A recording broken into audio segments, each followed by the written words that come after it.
안녕하세요. 꼬꼬미 파파 강목사입니다. 오늘은 2월 6일 맥체인 성경 읽기 해설을 하겠습니다. 오늘 말씀의 주제는 형통입니다. 창세기 39장은 요셉의 형통입니다. 채색 옷을 벗고 노예의 옷을 입은 요셉은 애굽의 친위 대장 보디발에게 팔려가게 되죠. 그런데 성경은 하나님이 함께 하심으로 요셉이 형통하였다고 기록하고 있습니다. 실제로 요셉은 보디발의 집사가 되어서 집을 관리하고 그 집을 형통하게 만들죠. 그렇다고 해서 요셉의 억울함이 완전히 사라지지는 않았습니다.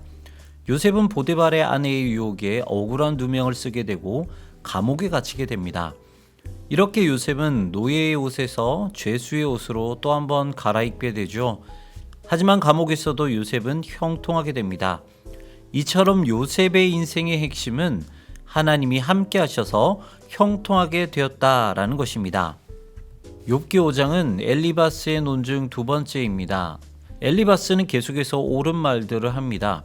하지만 그것은 도덕적이고 기계적인 충고밖에 되지 않았다는 것이죠.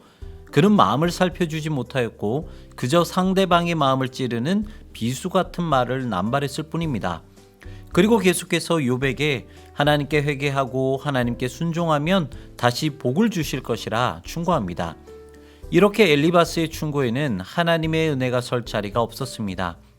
욥은 요셉처럼 억울했을 것입니다. 왜냐하면 욥은 엘리바스가 말한 것처럼 도덕적인 문제 때문에 심판받은 것이 아니기 때문입니다. 이처럼 신앙에는 도덕적인 요소가 있습니다. 하지만 신앙의 본질은 도덕이 아닙니다. 신앙의 본질은 하나님의 은혜와 십자가입니다. 그래서 오직 이것을 아는 자만이 참된 위로를 해줄 수 있는 것입니다. 마가복음 9장은 예수님을 의지함입니다.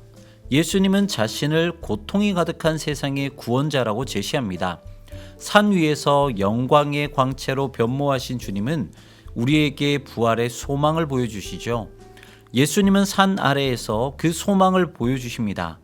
예수님께서 산 아래에 내려오시자 귀신 들린 아이와 아버지가 예수님께로 나오게 됩니다. 그리고 제자들에게 부탁해도 나가지 않는 그 귀신을 쫓아내 달라고 애원하죠. 이에 예수님은 단 한 번의 말씀으로 귀신을 내쫓으셨습니다. 그리고 제자들이 그 일을 하지 못하는 것이 바로 믿음이 없었기 때문이라고 말씀하시죠. 결국 예수님을 의지하는 것에 대한 문제였습니다. 예수님을 의지하는 자는 고통이 장악하지 못하게 될 것입니다. 그리고 주님을 통해 결국 죽음을 넘어선 부활을 소망하게 될 것입니다. 로마서 9장은 하나님의 주권입니다.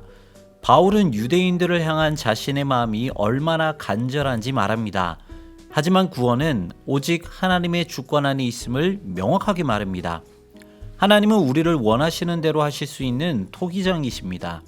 그래서 하나님의 손에 붙들린 자들은 반드시 주님의 뜻대로 살아가게 되어 있습니다.